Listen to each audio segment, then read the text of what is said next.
Você tinha que administrar a escola, Sim. shows e treinar. Sim, mas eu sempre dei muito valor a essa parada, porque meu pai, né, as histórias tristes que cada um tem, né, todas as dificuldades que a gente passou, que a gente perdeu a casa própria pro tráfico, várias coisas que aconteceram na nossa vida. Qual é essa história? Você se incomoda em falar ou melhor não? Não, posso falar, posso Então, dar eu uma queria entender. resumida.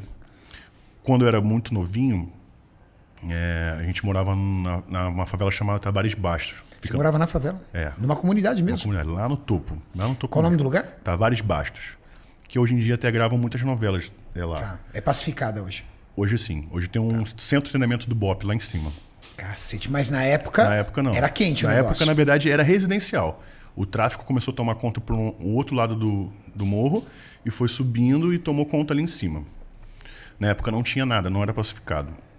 Seu pai trabalhava com o que na época? Meu pai é funcionário público, trabalha no Pinel, no Hospital Psiquiatra Público Caramba. do Botafogo, Então meu pai, eu sempre vi meu pai trabalhando igual um condenado, porque ele dava plantão no hospital psiquiátrico, a escória da sociedade ia Cara, o tempo pesado. inteiro ali. Trabalhar num lugar é energia pesada. E ele era diretor ali, ele era organizador da parada. Ele não era médico, não, ele só organizava as coisas. Era administrativo. Administrativo. Então chegou maluco, chegou cara baleado, não sei o que, ele controlava, mandava pra não sei aonde. Meu pai quase morria toda semana. Porque sempre... Nesse instituto também, presos, considerados presos doentes mentais, Sim, ia pra lá? também. Então, tipo, cara que assassina... Os primeiros diagnósticos médicos, primeiro manda pra lá. Por exemplo, encontrou um maluco na rua, quebrando tudo, esfaqueando, fazendo merda, pega ele e manda pra lá. Porque lá é centro médico também, pra curar ferida. Entendi. E tal. Então é punk lá. E meu pai trabalhava com fotografia, porque complementar era ainda. plantão 2 vezes na semana. Complementar, ele trabalhava com fotografia, que era a paixão dele, que na época não existia iPhone, né? Então, para bater foto de um aniversário, de alguma coisa, você tinha que ter a fotografia, fazer um quadro e tal. E ainda era massoterapia, que também era uma coisa que ele tinha feito na faculdade, quase completou a faculdade quando era adolescente, que ele gostava muito desse lance de massagem. Então, ele era 3 empregos. Ou seja, ele trabalhava de segunda a segunda. Sim, eu quase não via meu pai. Então, eu dava muito valor a isso, porque meu pai era legal pra caramba, mas ele era bem rígido. Fez merda, apanha, era um negócio assim, entendeu? Hoje em dia eu não posso bater em filho, mas naquela época podia. É. E eu apanhava pra cacete. Apanhava pra caramba. Mas hoje eu agradeço, porque muita coisa talvez eu tenha... Eu tinha medo de fazer coisas pra não apanhar, você tá entendendo? Tipo, a galerinha da escola ali saiu pra fumar cigarro, pra fumar maconha. Eu falo, não vou com eles não, que se meu pai descobre, ele vai me bater, entendeu? De alguma forma, ele te segurou. Se ele descobrisse que eu andei com a rapaziada, não era nem fumar, entendeu? Então, me segurou muito em muita coisa, eu agradeço. Então, naquela época, eu tinha muito valor ao dinheiro. No entanto, que meus primeiros shows que eu ganhei dinheiro, que no meu show era R$100, a gente dividia, era 25 para cada um. Os primeiros shows, eu guardava o dinheiro e o primeiro cachê que eu consegui juntar, eu paguei minha escola. Caramba. Eu não comprei nada para mim. Então, eu cheguei com o carnê da escola pago e falei, pai, consegui pagar a escola, você não precisa dar conta dessa conta esse mês. Do tamanho da preocupação que você Sim. tinha em relação ao quanto seu pai trabalhava. Sim. E o que aconteceu na sua casa com relação a você dizer que você perdeu a sua casa para o tráfico? Então, a gente era um pouquinho antes disso, de eu me tornar cantor, a gente morava nessa favela chamada Tavares Bastos e o tráfico foi crescendo, tomou uma proporção muito grande. E a nossa casa era uma das casas que era umas residências muito antigas lá, umas construções antigas. Então ela não era uma casa boa, mas era uma casa razoavelmente grande para o local. Então, como era no morro, o terreno é íngreme, tinha um porão grande. Tá. Em determinado momento, quando o tráfico cresceu muito, meu pai começou a reparar algumas coisas estranhas no terreno de casa. E teve um dia que ele reparou muita bagunça, muito barulho, ele desceu, meu pai na época andava armado, ele estava querendo fazer alguma coisa para entrar para a polícia e tal, graças a Deus não entrou.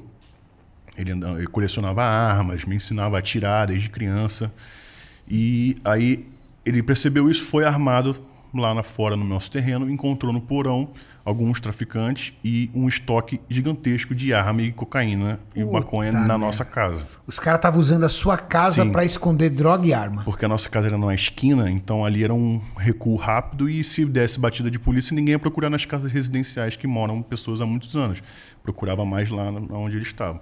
Então era um ponto estratégico do tráfico esconder as coisas. Meu pai, como era morador, conhecia todo mundo ali, já nasceu ali, ele conversou com os caras, né? Lógico, não foi uma conversa tão calma, mas conversou, não agrediu, não fez nada, e pediu para os caras se retirar, explicou, pô, aqui é uma casa de família, aqui a gente mora há muitos anos, e papapá.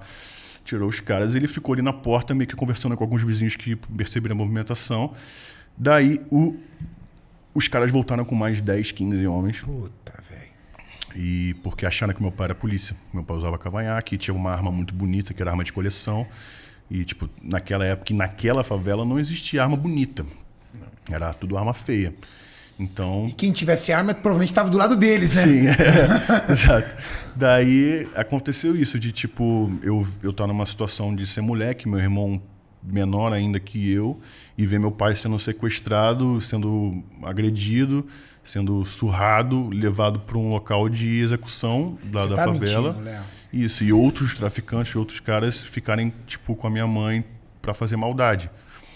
Meu Deus. Então eu me senti naquela situação, ver meu pai sendo arrastado e gritando, cuida da tua mãe, e meu irmão chorando. Deus do céu, cara.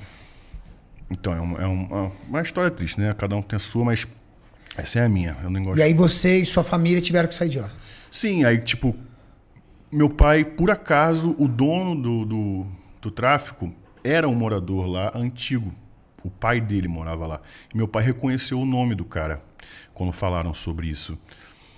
E ele falou, liga pra esse cara aí, é o dono que vocês estão falando, né? Então liga pra ele, fala que sou eu. O Aurelinho e tal, não sei o que, ele vai saber, eu sou amigo do pai dele. Ligaram, o cara falou, peraí que eu vou aí reconhecer o cara. Ele desceu e reconheceu meu pai. Aí ele falou, não, pode liberar, é morador, não é polícia e tudo mais e tal. Aí liberou. Você não ia matar? Meu pai tava com, pelo menos, ele falou, pelo menos 5 pistolas apontadas pra cabeça dele o tempo inteiro. Assim, a qualquer hora alguém podia ter disparado. Só que eles ficaram com medo de fazer a merda e matar alguém realmente, porque meu pai falou, sou morador, moro aqui, não sou polícia, não sou polícia, não sou polícia. Então, como não acharam nenhuma carteira de polícia nem nada, preferiram, graças a Deus, a procurar o dono lá. E o dono, por acaso, conhecia meu pai. Puta. Então, meu pai se livrou dessa. Mas quando meu pai voltou pra casa, o cara falou, relaxa, a gente vai tirar isso tudo daí e nunca mais vai acontecer.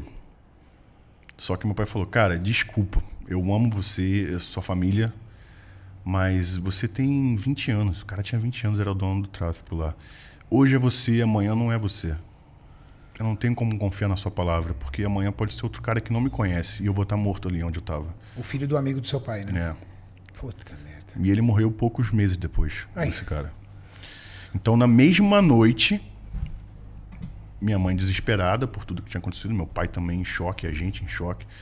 A gente botou tudo que podia dentro de saco de lixo e se mandou. Aí, os primeiros 2 dias a gente dormiu no carro e no terceiro dia a gente conseguiu ir lá pra academia do meu padrinho no Catete, onde ele tinha um kitnet do lado da academia, que ele guardava pra guardar bagunça.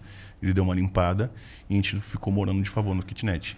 Pai, a mãe... E os 2 filhos. 2 filhos? Era um cômodo menor que esse daqui, com Isso banheiro, cozinha e cama no chão. Num kitnet? Kitnet. Caraca. Aí dali a nossa vida começou do zero de novo. Do zero. Aí seu pai foi ali, aí alugou alguma coisa. A gente ficou um tempo lá, ele começou a se reestruturar, começou a trabalhar mais do que ele nunca trabalhou. E a gente conseguiu alugar uma casa na Tijuca. E graças a Deus, meu Deus cuidou tanto do meu pai que ele conseguiu fazer mais dinheiro do que ele fazia antes. E a gente alugou um apartamento 2 quartos na Tijuca e ele conseguiu botar a gente num colégio particular. Puta merda, seu pai é um herói, hein, cara? Meu pai é um herói. Puta merda. Aí dali, graças a Deus, a gente não passou mais nenhum tipo de perrengue, apesar de estar morando na Tijuca, que também é um bairro meio estranho com esse lance de favela. A gente morava na boca do Turano ali, no Chacrinha. Então ali, volta e meia, tinha muito assalto na rua, muita coisa. Meu pai, né, tinha medo de alguma coisa acontecer. A gente ficou com trauma, né, com choque disso. E daí meu pai falou assim, e minha mãe resolveram se mudar para o interior. Então meu pai começou a juntar um dinheiro, ele comprou uma casinha em Maricá, que é no interior do Rio de Janeiro. Casinha assim, cara, no esqueleto, assim, a casa valia 40 mil reais. Meu pai deu, sei lá, 15, 20 e parcelou o resto em milhões de vezes e a gente se mudou. Daí a minha vida começou do zero de novo. É isso que eu ia falar. Quantos você tinha? Questão social. Eu tinha uns 11, 12. Aí você reconstitui amigos. Isso. Aí isso pra mim que foi um dos pontos para eu começar a treinar e me apaixonar por musculação. Porque eu não tinha amigo na cidade. O único meu amigo era o Diego, do Bonde da Estrona, que eu conheci quando eu me mudei para essa cidade. Diego era de lá? Era.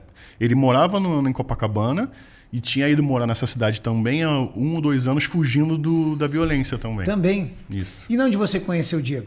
Foi exatamente isso. Eu estudava numa escola, ele em outra, ele namorava uma menina da minha escola, ele ia todo dia lá buscar ela, eu via ele conhecia a galera mais descolada da cidade, eu estava numa cidade nova que eu não conhecia ninguém, e eu na Tijuca, como eu tinha vindo da favela, eu era um moleque que jogava bola pra cacete, andava de skate, eu chegava na escola preso no ônibus de skate, era de escola não, tenisão e pá, não sei o quê, desenrolado com as meninas e pá, não sei o quê, então ali eu criei uma notoriedade ali na Tijuca, sacou? Eu tinha um respeito, eu andava com a galera mais velha, não andava com a galera da minha turma, então foi muito louco assim pra mim ali.